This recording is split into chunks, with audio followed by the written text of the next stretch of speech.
Right, okay. Thought I'd just talk for a minute too. So the last few weeks been working on the portraits project. So I thought this week I'd move on to another topic. So really thought it'd be quite interesting to look at texture, sort of like texture in paints or creating the illusion of textures. And the shorts, I was thinking that maybe a couple of weeks, but it could also lead into the next project, which is on the theme of derelict or derelict things, sort of like derelict buildings, cars, anything that's derelict. You want to do people? Yeah, I could do people. So, I've really just kind of introduced the subject, so I'm not particularly going to demonstrate.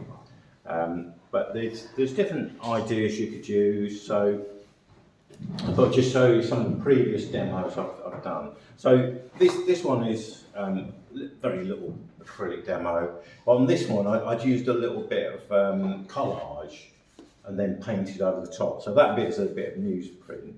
And then acrylic paint over the top, and then some of this I've kind of scraped into. So this one would be a mixture of palette knife and scraping in a collage. So you could actually create a texture to work over the top of. You know, it could be like a collage, or you could do a sort of textured ground. I've seen some painters paint with like a sort of textured random ground to start with, and then paint over the top of that. So that will give you a different sort of feel to just working on a very smooth surface. Obviously, something like canvas has got the texture of the weave of the canvas, and that creates an impact on the painting. So that's another kind of texture. Some of show you a couple of the examples that. So this theme of dereliction and derelict is something that we did a year or two ago. I can't remember quite when. But this was one of the demos that I did, and I did have some. This was just from a picture off the internet. I think like derelict cars. So in this one, I've used a variety of different textures. So in some of these areas, the paint is very thin.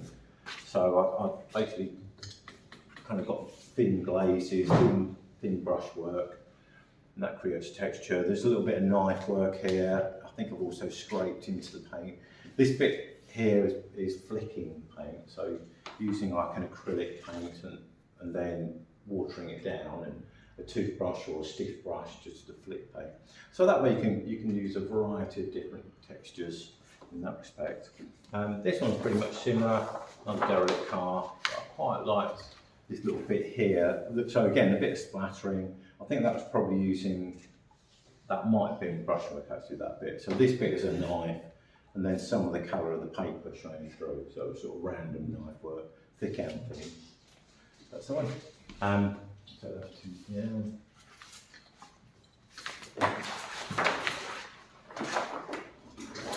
What else have I got? This was really using bigger brushes, so sunset, and that sort of effect I wouldn't particularly have been able to create with a small brush. And there's a bit of a texture on the board as well. You see some of the brush marks on the board, and that's one of those effects that I quite enjoy, where you've got maybe some brush work of the board underneath, and then brush marks over the top. This one is pretty much all palette knife, so again a little bow from Lee, just using palette knives. This one, same sort of thing, sunset. So some paint, I think this was an oil, so I put paint on, then scrape some of it back. So you're seeing some of the textures of the board underneath. And that can create different textures that you wouldn't have if you just put sort of like a flat layer of colour on. This one is a little still life of a sheep's skull, all palette knife work, that one. This one, a little landscape, and on this one I used a piece of canvas and then a red pinky ground, and sometimes it can be quite nice when you've got contrasting colours and you've got little bits of colours showing through from the underlay. So that's another type. And again, this is another one. I think this was pretty much all painted with palette knife, little shed. and just kind of slapped on. Then some areas are scraped back, so you see a little bit of texture of the canvas there. And then using the edge of a palette knife to create these very sharp lines, both dark and light. I think it, can create interesting visual effects. What I would suggest, really perhaps for today, is perhaps small little studies if you wanted. This is a bit of canvas I just put a bit of a wash here. So again, we've got sort of thin layers of paint, quite washy paint, and then you could perhaps contrast that with some thicker areas. So if I was going to, if I was going to contrast that, I could, perhaps have some sort of thicker, stronger, darker areas. Perhaps